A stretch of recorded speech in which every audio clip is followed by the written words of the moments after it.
Hi everyone, thank you so much for watching this video. Would you like to know what's going on with the real estate market for families between 2, 3, and 4 in the County of Providence? We're gonna get just in a second.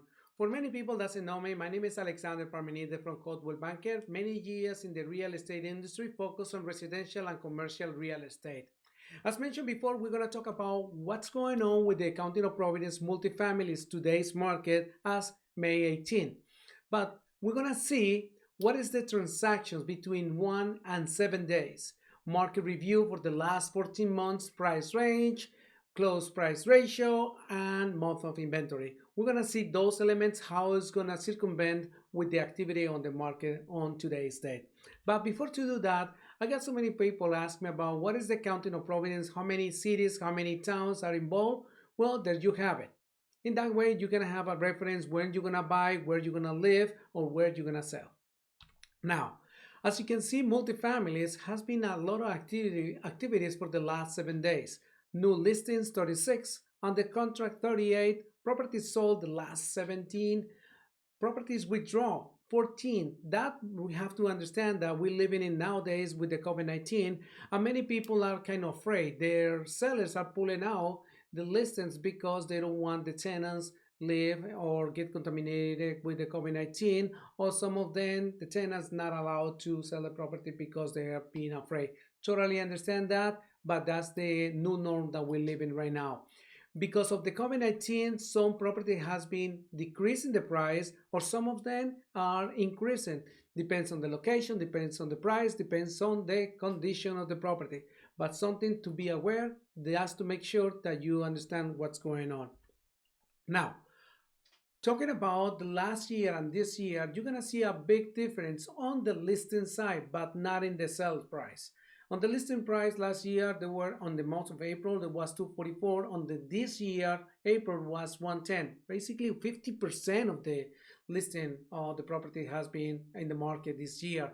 But the very important thing, or more interesting thing, is like the sales transactions has not been changed a lot. Back in 2019, it was 129 transactions closed, and this year was 93. Not a big difference like we expected on the listing side. That's very important to have an idea on this. Now, historic sales for the price range. So between January and today, most of the property has been selling between 250 and 350. As you can see, 161 between 250 and 300, and 132 between 350. That means the market is in that price range. If you're looking for something below the price, it's gonna be kind of challenging because everybody is gonna do in the same way, like you thinking at this time as a buyer. Now, price ratio is what it says. It's if you list the property for 300 as an average, and everybody is buying the house as a asking price 100%. Last month it was 100.2%, a little bit more. We're talking about difference between $5,000-$10,000, but not a huge. Everybody thinks like, oh, the house is 300, I'm gonna make an offer for 250. Well, you can do it, but remember, there is a lot of buyers in this moment. They're gonna buy a house, and maybe you're gonna be outbid, not buying that property. Just for your reference, food for thought. Now, regarding about inventory, month of inventory, this is very important to understand that. What is the seller's market and what is the buyer's market? Seller's market is when the property got sold less than 6 months, or buyer's market is when the property is between 7 and 13 months or more than that. As you can see, this particular graph, I would like to show the next one. On the last 6 months, basically, we have been selling, the property has been gone for the last 3 months, or 3 months of inventory. Means we are in the seller's market. So there is no wiggle room for negotiation in the case you wanna buy the house for you and your family. This is a little bit of the recap, talking about March, the difference, talking about April difference. You can see 244, 110, 129, 93 compares last year to this year. High percentage of the property has been sold between 250 and 350. Houses are sold an average above for 90% of the listing price. So guys, if you want to buy, I want to make sure I want to advise you, talk with your real estate agent, or what is the opportunities for to get the house that you're looking for. If you're ready to buy, fine. If you're not ready to buy, fine. It's okay. The same rules apply with the seller as well. Talk with your real estate agent as well, your real estate professional. At the end of the day, guys, I'm here as an educator. I'm here to give you all the tools.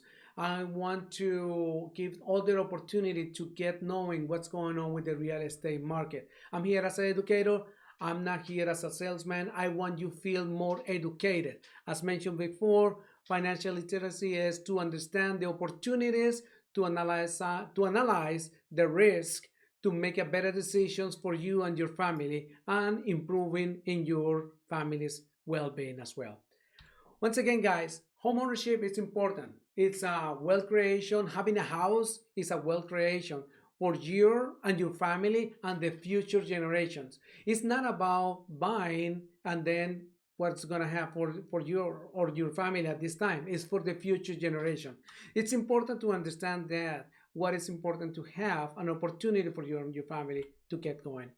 Once again, guys, I hope you understand this concept. I am here to helping you out. I'm gonna create a link above of this video to create a calendar via Zoom virtual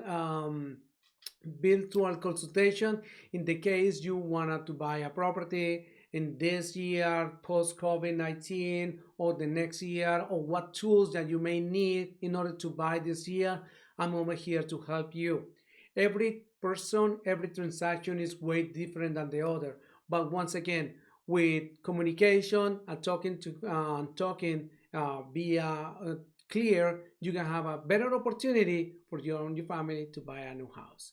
Once again, thank you so much, guys. I hope everything is well with you. I'll see you in the next. Take care, guys. See ya.